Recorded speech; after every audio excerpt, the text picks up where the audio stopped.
Come closer. The shadows have missed you, and tonight they have a new story to tell. Welcome to Scary Stories After Dark.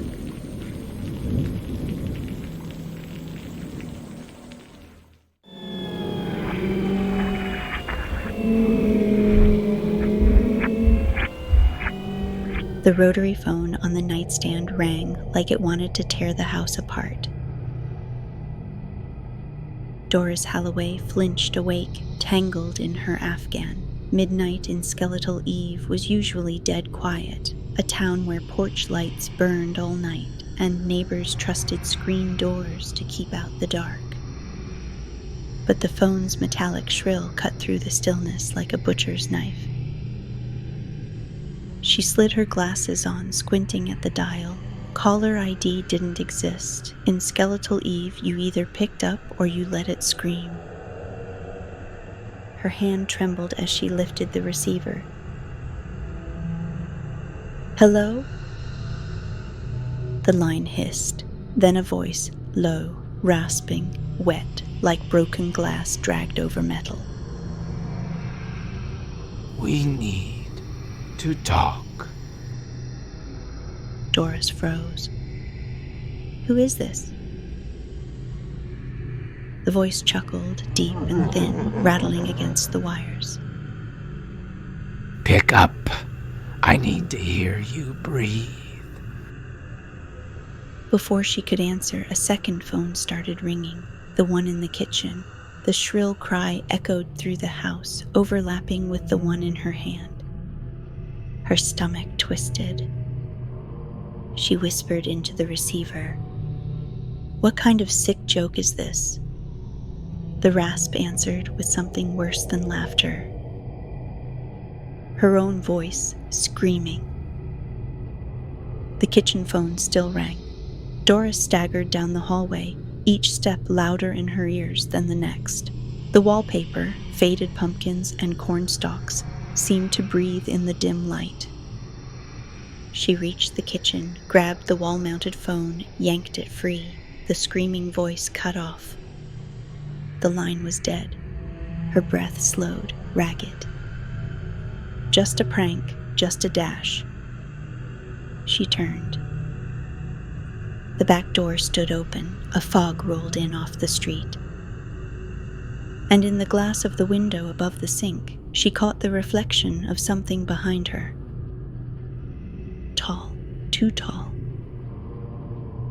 A gaunt figure filling the frame, its grin wide enough to split its skull. Rotary phones embedded in its chest began to ring all at once, shrill and overlapping, a chorus of death rattles. The sound filled the kitchen until it felt like her skull would crack. Doris opened her mouth to scream,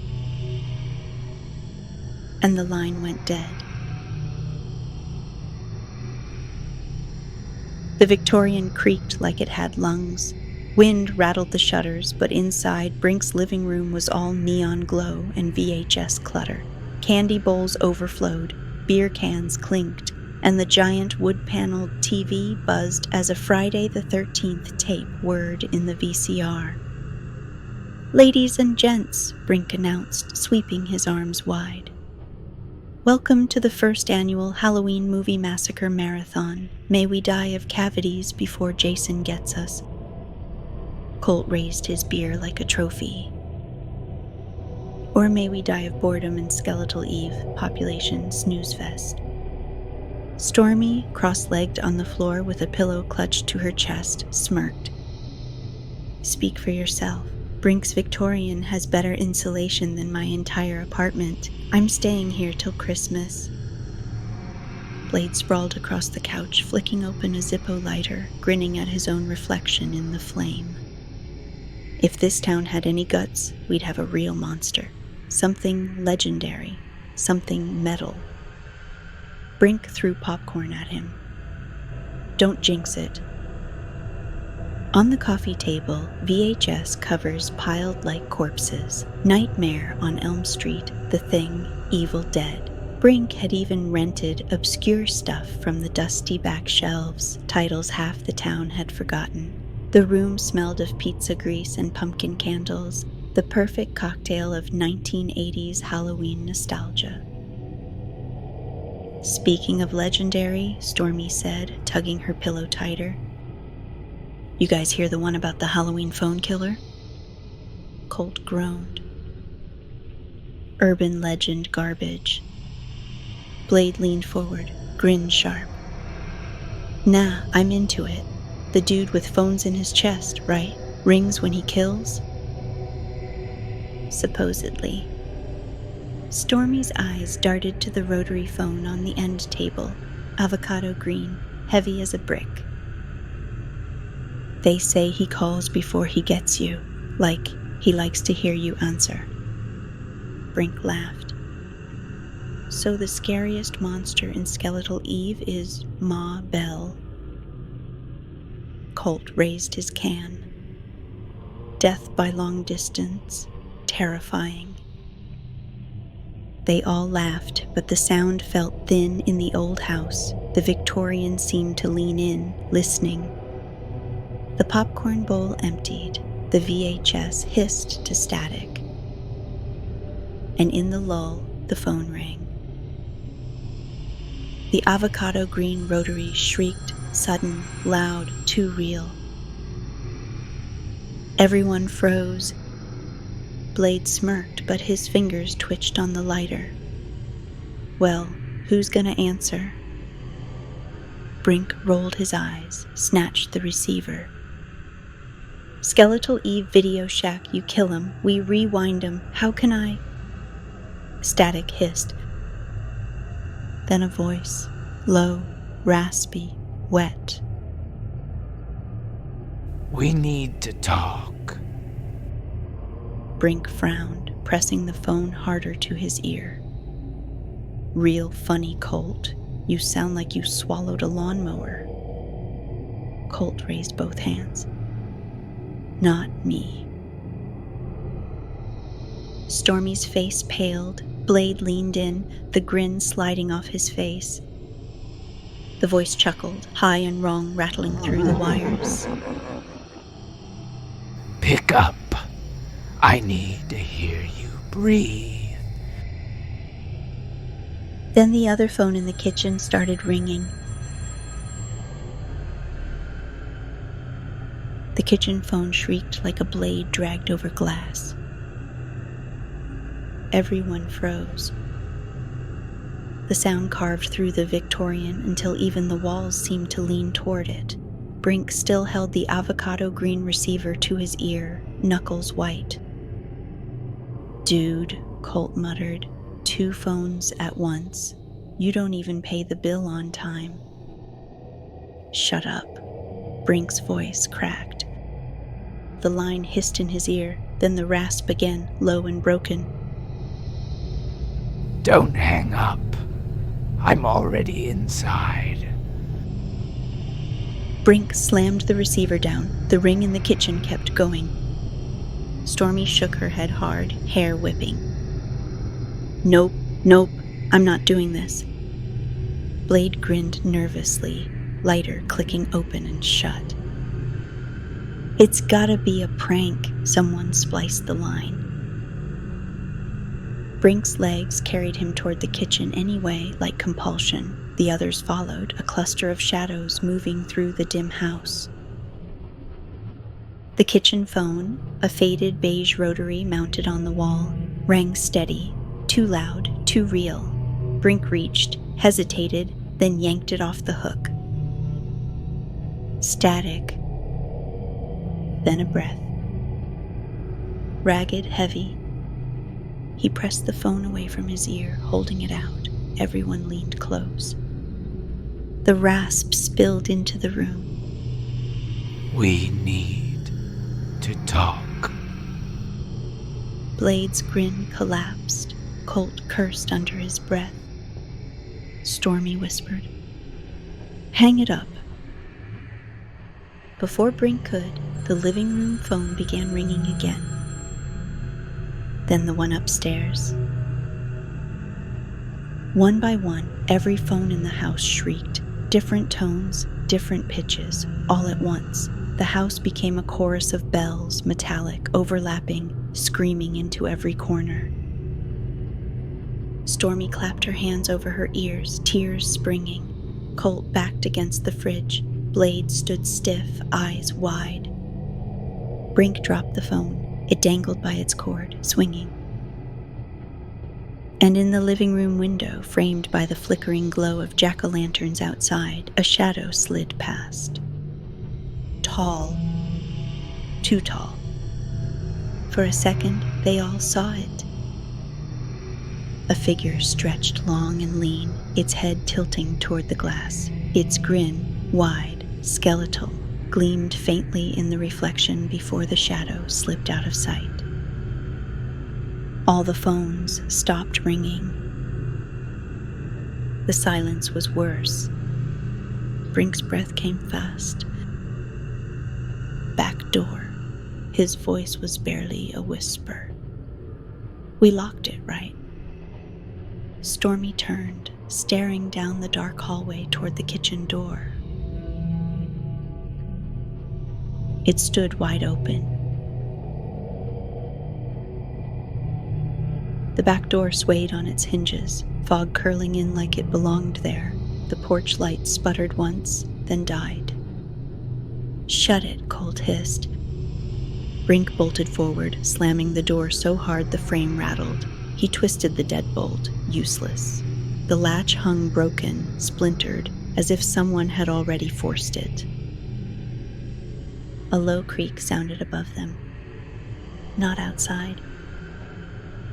Upstairs. Stormy's hand flew to her mouth. Oh my God. Blade clicked his lighter open and shut, flame sputtering against his pale face. Nope, not possible. Then the ceiling groaned. Heavy, deliberate. Too much weight for old beams. They all looked up. Something crawled across the plaster, fast, wrong, limbs bent at angles no body should bend. A long, gaunt shape scuttled, dragging itself with impeccable strength, nails scratching wood. Phones embedded in its torso rang faintly, one after the other, like a macabre symphony marking each movement. Stormy screamed. The thing stopped. Slowly, its head rotated down, peering at them through a gap in the cracked ceiling. A grin stretched across its gaunt face, lips torn wide to reveal sharp, rotting teeth. Its tongue, long, serpentine, uncoiled and hissed. The phone on the counter rang again. Brink grabbed a knife from the sink, holding it out like a talisman. Basement, now. They ran, slamming through the narrow hall, their shadows darting under orange lamplight. The killer dropped from the ceiling with a bone-cracking thud. The impact rattled dishes from the shelves, glass shattering across the floor. He rose impossibly tall, thin frame creaking, the chorus of phones inside him ringing so loud the floorboards seemed to tremble. Blade swung the couch around as a barricade, shoving it into the hall. The killer's clawed hands sank into it like butter. With a single shove, the couch flew sideways, crashing against the wall. Jesus Christ! Colt shouted. They barreled into the basement stairwell. Brink yanked the door shut, fumbling for the bolt. Behind it, the heavy footsteps approached, slow, deliberate, savoring. The phones inside him began ringing again, one by one, overlapping until the house itself seemed to howl. Down in the dark basement, Brink's flashlight beam jittered over boxes, broken furniture, and a rusted boiler that hissed like it was alive. Stormy sobbed into her sleeve. Blade whispered something about the thing, about how fire was the only answer. Then the basement phone rang. A lone rotary phone sat dusty on a shelf in the corner, its cord chewed, receiver yellowed with age. None of them had ever noticed it before. The shrill cry cut through the basement. Brink raised the knife. His voice was raw, barely human. "Don't answer it." The ringing didn't stop. It only grew louder, sharper, until the walls shook. And upstairs, the killer laughed. The basement phone rang until it felt like the sound was inside their skulls. Stormy clutched Brink's arm. "Why is there even a phone down here?" No one answered. The ringing stopped mid-scream. Silence. Then, creak. Floorboards groaning above them. The killer was moving again, slow and deliberate, circling. The embedded phones inside his chest rang in short bursts now, like a signal echoing through the house. Colt wiped sweat from his face, whispering sharp. "We can't stay down here. He's toying with us." Blade flicked his lighter, flame jittering. "No, this is classic horror logic. We split, we die, we move together." The basement door rattled, the sound of claws against wood. A heavy knock. Once, twice, then silence. Brink swung the flashlight beam across the shelves. Rusted tools, old furniture, a ladder leading up to a half-rotted coal chute. "Back way out," he whispered. They climbed. The chute reeked of dust and rot. Brink shoved it open with his shoulder, and they spilled into the backyard. The fog hung heavy, the Victorian looming behind them like a hungry mouth. "Run," Brink hissed. They sprinted through the yard, sneakers slapping wet grass. The house groaned behind them, a long, low sound like a beast waking. Then a crash, wood splintered. The killer burst from the upstairs window, crawling down the side of the house like an insect. His claws sank into siding, peeling it away as he scuttled. The phones embedded in him all rang at once, shrill and overlapping, a monstrous chorus that rattled the night. Stormy screamed. They tore through the yard, past jack-o'-lanterns flickering with rotten grins. The fog made everything a blur of orange glow and shadow. Blade grabbed Brink's sleeve, yanking him toward the tool shed. "In." They slammed inside, panting in the dark. The shed reeked of gasoline and rust. Tools dangled on hooks, blades catching stray moonlight. Brink held the knife out, knuckles white. For a moment, silence. Just their breathing. Then, the shed phone rang. A rotary phone sat on a shelf, cracked and dusty. It shouldn't exist. It rang steady, shrill. Colt swore, backing into the wall. "No way. No, every place we go." The ringing stopped. The killer's voice rasped through the walls, vibrating the metal hooks, rattling the tools. "We need to talk." Brink's flashlight flickered. The roof above them groaned, claws scraped. The killer was crawling across the shed ceiling, weight dragging beams, his shadow stretching down the walls. The group pressed together, trembling in the stench of gasoline and iron. The phones inside the killer's torso rang in short bursts overhead, echoing through the tin roof like death knells. Then a nail popped loose, sawdust sifted down. The ceiling bulged. The shed roof split with a scream of metal, claws punched through, tearing a jagged line across the ceiling. Sparks rained as the killer's gaunt frame forced its way in, torso phones ringing in chaotic bursts, shrill, relentless, overlapping like a dozen alarms. "Move!" Brink shouted. They scattered just as a claw gouged the floor where Colt had been. Tools clattered off hooks, shovels, and rakes falling like brittle bones. Stormy grabbed a hammer, swinging wildly. It connected with the killer's arm, bone cracked, but the thing didn't flinch. Its grin stretched wider, splitting skin. The phones in its chest rang louder, feeding on the chaos. Blade's lighter snapped open. His eyes were wild. Gasoline. Brink realized it at the same time. The smell of fuel was thick in the air, leaking from a dented red can tipped over in the corner. Not yet, Brink snapped. We'll roast ourselves alive.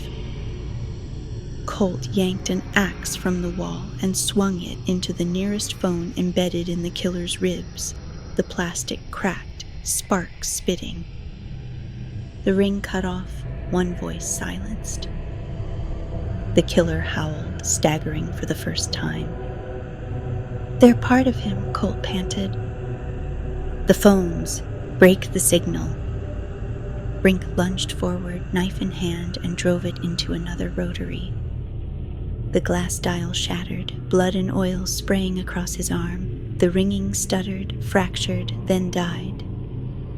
The killer roared, a sound like feedback through a dead line. He lurched, claws tearing gouges in the shed wall. Stormy swung her hammer again, smashing another phone. Sparks flew. The chorus inside his chest weakened, from a deafening shriek to a scattered handful of bells. For the first time, the monster stumbled. Go! Brink shoved Stormy toward the door. Upstairs, grab the tapes, the cords, anything. We cut the rest of them out. They bolted from the shed, the killer thrashing behind them, phones still ringing but faltering, each tone warbling like a dying alarm. They sprinted back into the Victorian, slamming the door, barricading it with furniture. Their breaths came ragged, their bodies slick with sweat and blood. Stormy collapsed against the wall, hammer still in hand. We can hurt him, she gasped. We just have to kill every last phone. Outside, the killer slammed against the house. The walls shook, plaster cracking. The phones embedded in him rang again, furious, defiant. Blade licked his lips, flame trembling over his lighter. So what's the plan, boss? Brink glanced at the corded rotary on the end table. It sat silent. For now. His voice was low, determined, but cracked around the edges. We cut the line. The Victorian became a fortress of panic. Couch against the door, chairs tipped under the knobs, every lamp lit, as though wattage could keep shadows at bay. Outside, the killer circled. They could hear him moving through the fog, claws dragging across siding, phones embedded in his chest ringing in broken rhythms. Each chime closer, louder. Midnight loomed. The old clock on the mantel ticked with cruel indifference. Brink paced, knife sticky in his grip. He's weaker when the phones break. We finish it before 12. Colt slumped against the wall, blood streaking his cheek. And if we don't? The living room phone rang. They all stared at it, avocado-green, cord coiled like a snake, the bell's cry louder than before. Blade snarled, raised the axe, and brought it down. The phone exploded in sparks and plastic shards. For a second, silence. Then every phone in the house rang at once. Upstairs, kitchen, basement, even the dead one in the shed. The sound was unbearable, a symphony of shrill bells, ringing, shrieking, overlapping. The walls seemed to vibrate. The killer slammed against the front door, wood splintering. His laugh cut through the cacophony, wet, rattling, delighted. Stormy grabbed Brink's arm, voice shaking. "If we can cut them all—" "No time," Brink snapped. "We lure him inside, trap him." The plan was madness, but it was all they had. They dragged extension cords, VHS tape reels, even bed sheets, stringing them across the parlor like snares. Gasoline cans lined the hallway, blades and hammers piled at the foot of the stairs. The mantel clock struck 11:55. The front door shattered inward. The killer crawled through the wreckage, impossibly tall, gaunt limbs jerking like a marionette. Phones in his chest rang wild, sparks spitting from the ones they had already broken. His grin split ear to ear, teeth black, tongue slithering like a serpent tasting their fear. Brink shouted, "Now!" The friends yanked the cords, pulling furniture down. The chandelier crashed, tangling the killer in wires and shards of glass. He roared, claws slicing free, but they swarmed. Colt's axe buried into a phone in his ribs, sparks showered. Stormy's hammer cracked another, blood and oil spraying. Blade lit his lighter, shoving it toward the gas trail. The parlor ignited. Flames roared up the curtains, heat blasting. The killer thrashed in the firelight, phones bursting one after the other, each ring cutting short in a dying scream.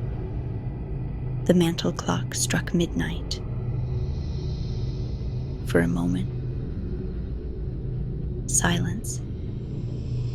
Then the last phone in his chest rang. Clear, loud, unbroken. His grin widened through the flames. Flames ate the parlor, heat rolling like a furnace. Smoke coiled up the Victorian's vaulted ceiling. The killer staggered, wires and glass fused to his body, his phones shrieking in broken chorus. Each one cracked and died under their hammers, their axes, their fists. Sparks sprayed, blood hissed in the fire, his grin never faltered. Brink jammed his knife into the final phone still ringing in his chest. Plastic shattered, the bell cut short in a strangled cry.